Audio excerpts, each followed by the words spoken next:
Dom Moravice. Dávno už je tomu, co se v malebné vesničce jménem Moravice udály velmi divné věci. Hospodařil zde jeden chudý sedlák se svou rodinou. Měl starou chalupu a v malé stáji jednu kravku. Protože pracoval tvrdě a poctivě, měl všeho tak akorát, aby se uživil. Den za dnem obstarával své hospodářství a lopotil se kolem chalupy. Táto, pojď už domů k obědu. Už mám hlad, zasloužím si něco na posilnění. Ty koty od blata si vyzuj venku. Takhle to dál nejde. Musíme s tím dvorkem něco udělat. Alespoň pár kamenů na vydláždění leta přivez. Sedlák po obědě míří s trakařem k lesu a hledá kameny, které by se mu na dvůr nejvíc hodily. Přišel až k mohutné lípě. Tento je dokonalý, ten si naloží. To sedláka oslní zlatá záře. Nevěří svým očím, co se skrývalo pod kamenem. Co se to děje? Nějaká kouzla?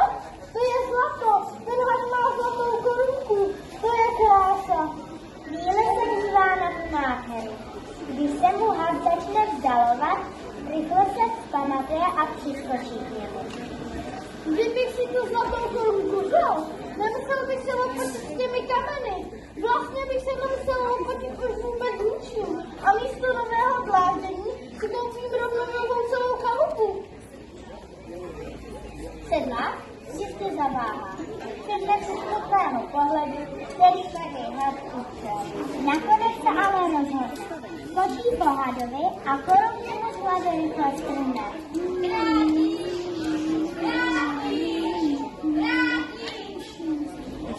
Žena má, dobře nám bude na světě.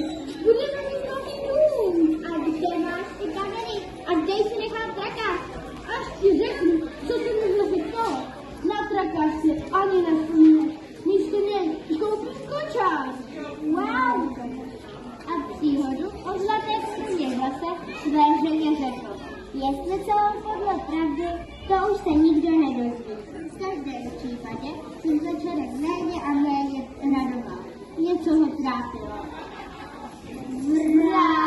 Vrátíš! Vrátíš! Vrátíš! Vrátíš!